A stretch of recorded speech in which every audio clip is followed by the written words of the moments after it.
ایک مرتبہ ایک بزرگ نے ایک محفل میں اپنی بند ہتھیلی کو سب کی طرف کر کے دریافت فرمایا کہ میرے ہاتھ میں کیا چیز ہے؟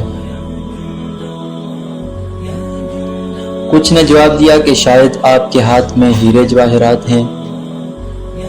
پھر ایک صاحب سے پوچھا، انہوں نے بھی کچھ سوچ کے بعد جواب دیا کہ شاید سونا ہے۔ پھر پوچھنے پر ایک نے جواب دیا کہ آپ کے ہاتھ میں اگر ہیرے جواہرات نہیں اور سونا بھی تو یقیناً چاندی یا کوئی قیمتی چیز ہوگی۔ تب ان بزرگ نے اپنے ہاتھ کو کھولا تو ان کے ہاتھ پر چند کنکریاں تھیں۔ یہ دیکھ کر سب حیران رہ گئے۔